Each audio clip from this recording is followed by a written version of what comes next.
Jennifer Lawrence, the acclaimed Oscar-winning actress known for her roles in major franchises and critically praised dramas, recently opened up about a missed opportunity in her career that still lingers in her mind.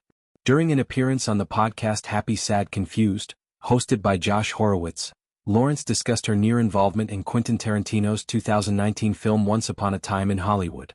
The movie, a revisionist take on 1960s Hollywood and the Manson family era, featured Margot Robbie in the role of Sharon Tate, the tragic real-life actress and model murdered in 1969. Lawrence revealed that Tarantino had expressed interest in casting her for the part, but things shifted due to what she believes was intense online criticism. Lawrence recounted how initial conversations with Tarantino suggested genuine enthusiasm for collaborating. He admired her work and saw potential in her bringing a unique energy to the character of Sharon Tate, who is portrayed in the film as warm, vibrant, and emblematic of the era's glamour. However, as rumors or discussions about her possible involvement surfaced publicly, the internet reacted swiftly and harshly. Online commentators, fans, and critics began posting opinions that Lawrence was not pretty enough to embody Tate, whose beauty was often idealized in historical accounts and media portrayals. These comments, Lawrence explained, appeared to influence the final decision, leading to her being passed over in favor of Robbie, who bore a stronger physical resemblance to the real Tate and brought her own star power to the ensemble cast. She described the experience with a mix of wry humor and lingering bemusement.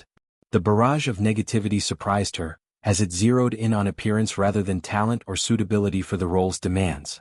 Lawrence admitted that the story might have grown in her recollection over time, becoming a go-to anecdote she shares, but she remains convinced of its core truth. "I'm pretty sure it is true," she said, before adding the caveat that perhaps Tarantino was never seriously considering her, and the online pile-on simply amplified her own insecurities. Alternatively, she joked darkly, "The internet went out of their way to call me ugly," highlighting how cruel and superficial such discourse can become. This incident ties into broader patterns Lawrence has encountered throughout her career. As one of the most prominent actresses of her generation, she has faced intense scrutiny, from body shaming during her rise to fame to endless comparisons with other stars. The Sharon Tate role would have been a high-profile opportunity to work with Tarantino, whose films often blend homage to classic cinema with bold storytelling. Missing out stung not just professionally but personally, as it reinforced how external voices, often anonymous, can sway major creative decisions in Hollywood. Lawrence also reflected on another Tarantino project where she made a different choice. She was offered a role in The Hateful Eight, 2015, which ultimately went to Jennifer Jason Leigh.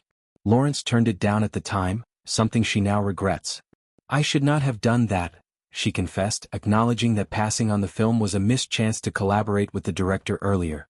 The contrast between that self-directed decision and the Sharon Tate situation underscores the unpredictable nature of career paths in acting, where timing, public perception, and personal choices all intersect. The podcast conversation allowed Lawrence to address the absurdity of beauty standards in the industry. Sharon Tate's image has been mythologized over decades, often reduced to her looks rather than her talent or personality. Casting decisions for biographical or historical roles frequently prioritize resemblance, but Lawrence's experience points to how social media amplifies gatekeeping. Trolls and detractors can create a narrative that pressures filmmakers, even visionary ones like Tarantino, to avoid controversy. While Robbie's performance was widely praised and fit the film's aesthetic perfectly, Lawrence's account raises questions about whether online backlash truly played a decisive role or if it merely coincided with other factors.